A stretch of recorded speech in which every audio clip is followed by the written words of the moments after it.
Аматерскиот театар Куманово оваа година пред кумановската публика се представи со своји драми или представи. Започнуваме поред. Напиши нешто смешно. Ништо без трифолио. Вејка на ветрот. А сега сме пред искуство и пред искушение на уште една представа која што ќе можеме да ја погледаме во тоа е недела 26 ноември во 19:30 станува збор за Одопаку. Интересна драма. За незината содржина, за улогите во оваа драма ќе дознаеме токму сега од моите денешни гости. Ќе ги поздравам во студиото Стоја Додевски, писател и режисер на представата, Бисера Димитриевска во улога на Петра и Јована Давидкова во улога на Марија. Мои денешни гости, добар ден и добро ни дојдовте. Добар ден. Јас некако по можеби не баш прав редослед ги споменав представите со кои што оваа година се представи аматерскиот театар Куманово. Напиши нешто смешно, представа со која што додени беше гостин и слушнавме за што се работи. Потоа доаѓаше Ништо без трифолио.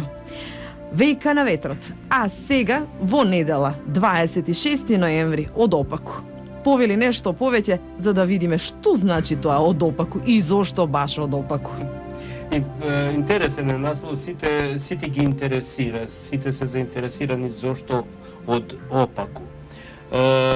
Представата е тема на семејно насилство.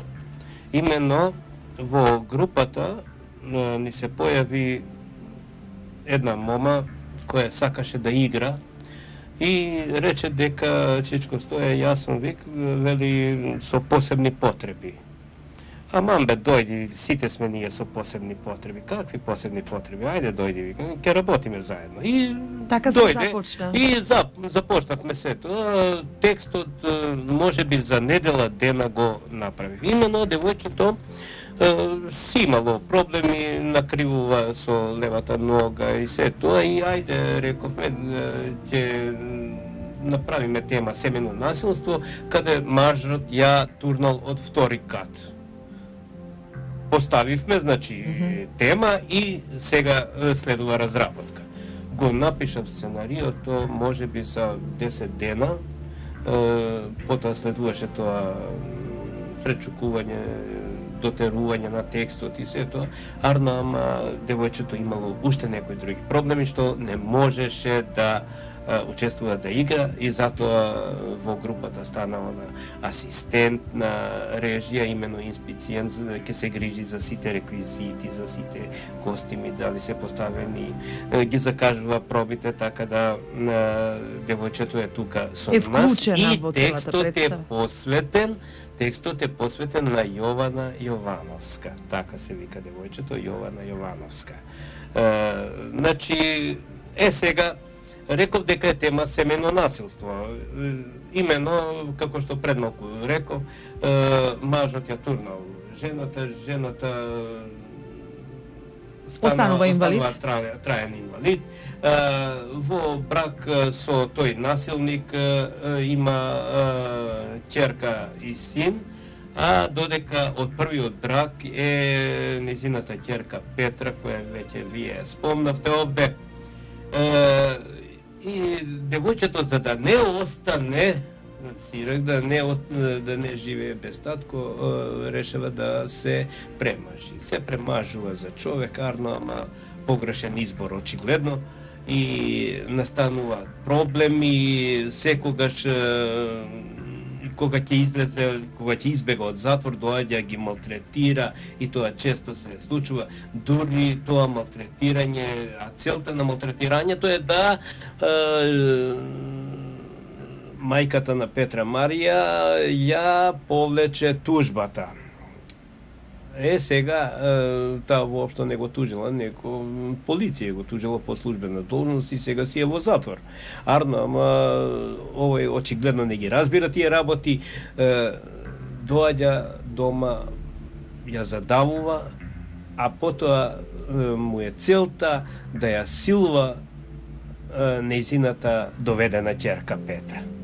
Во тоа силување Петра успева да во самоодбрана да го прободе со еден бодеж, метален бодеж, го прободува и успева да се ослободи од тоа зло. Во секој случај од тоа малтретирање, целата искарварена, измрцварена, и ја носат Петра во болница, додека децата се кријат за да не бидат ставени во дом за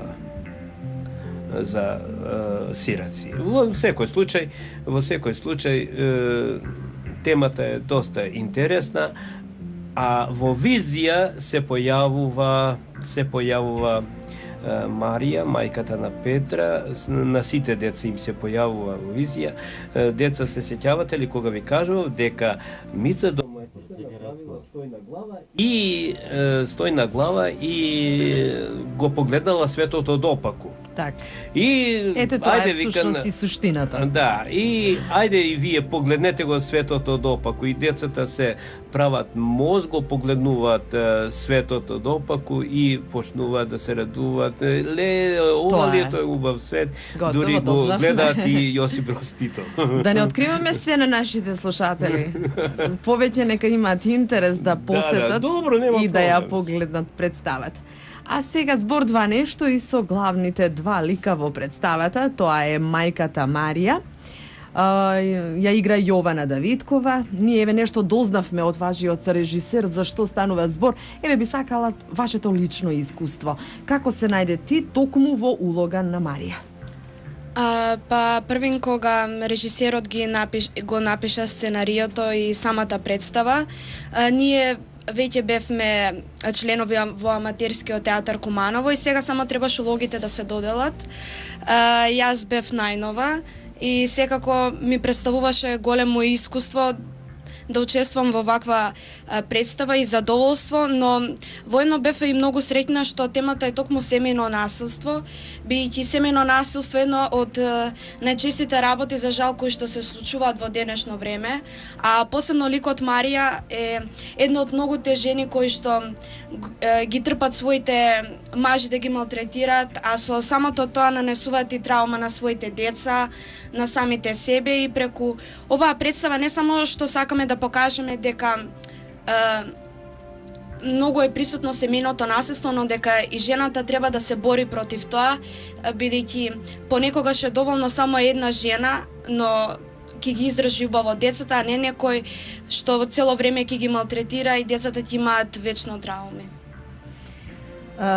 Улогата на Петра, тоа е доведената керка на Марија. Оваа улога ја игра Бисера Димитриевска. Бисера, еве, твоето лично искуство од оваа улога. Член сум една година во аматерскиот театар. Петра е девојка на 15 години која останува сирак. Мајка и се премажува. Петра да не остане сирак, да не го почувствува стотокот на таткото, затоа се премажува.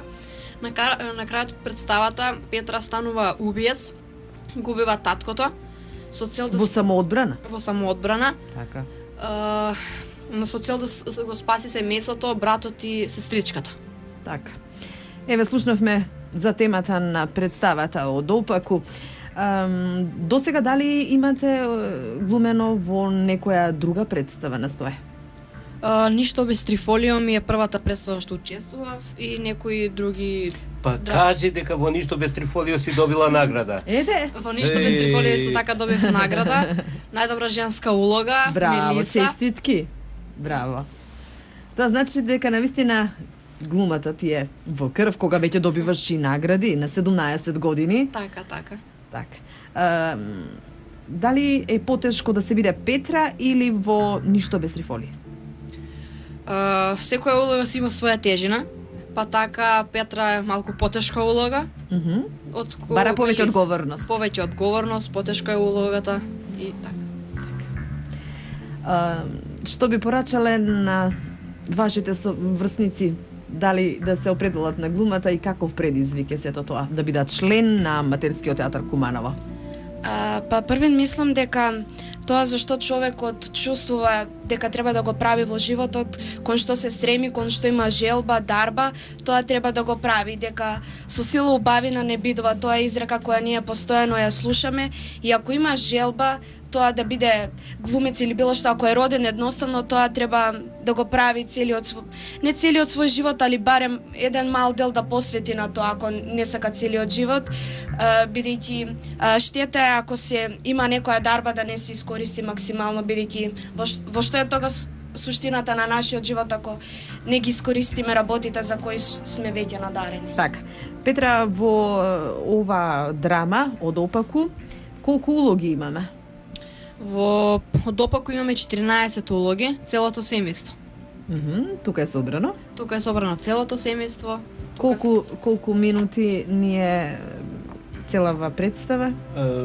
Сега не знам од прилика, сигурно ќе некаде околу 1 час и 15 минути, така нешто ќе излезе. Не сум сигурен, сега не сме мереле, но во секој случај дека не е представа од 3 часа. Да. Така е. Одлично. Значи, пред да го завршиме нашиот разговор и да ги поканиме нашите кумановчани, да ве прашам дали гостувате со вашиот театар и во другите градови надвор од Куманово, значи во Македонија? Бисера ќе каже. Па вака, со Ништо без трифолија учествувавме низ културен бран из Македонија, бевме во Свети Николе, Крива Паланка и во Младо Нагоричани. Старо Нагоричани. Старо Нагоричани. Така.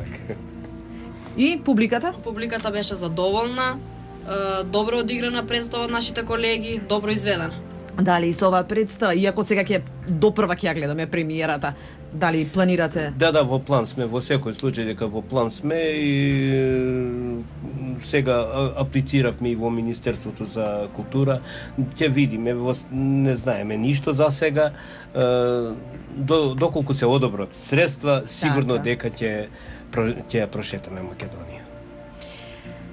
Јас дознав дека во декември имате нов проект Зла жена. Имаме. Така е, добро дознав. Ама требаше да имаме уште еден проект, прво со пионерите, но некако ни се изјалови таа работа, зошто и како, не знам. Во секој случај останува наредниот пролет да со децата тоа завршиме, а со пензионерската група која се исто тие се членови на аматерскиот театар, ќе ја правиме Зла жена од Јован Стерија Попови и некако сите тие 6 мина си се најдоа во тие ликови и пулсираат одлично. Останува уште една слика за поставување и може слободно да излезат на сцена, да го тоа одиграат. Така, тоа ќе го оставиме за подоцна, бидејќи сега сигурно. Најбитното нешто ни е во недела. Еве, последниот збор го оставам вам да ги поканите нашите слушатели на вашата премиера. Сите кои се љубители на глумата, кои што имаат слободно време и сака да погледат некоја добра представа, слободно дојдете, нема да се покаете и се надеваме дека ќе ви се допадне, бидејќи навистина вложивме многу труд, многу време и се соживувавме со сите овие ликови. Последниот збор, повелете, Стојан. Јас да го кажам, ајде. Па нека повелат публиката, во секој случај ние представите ги играме за публиката. Па нека повелат. Ноември 26, тоа е недела. Повелете во 19:30 во Театар Куманово. И за крај, билетите каде може да ги најдете? Сала Народен театар Куманово. Значи билетарница. Билетот чини 50 денари. Мислам дека навистина кажавме се. Сега оставаме на нашите кумановчани да повелат и да ја погледат представата од Опаку. Навистина ви благодарам за одвоеното време, ви благодарам за учеството во емисијата, ви посакувам многу гледачи да ја наполните салата и да се видиме со нова представа. Ви благодарам и на вас, во секој случај, кога ќе не повикате, доаѓаме. Вие само работите. Така е. Lately, I've been losing sleep, dreaming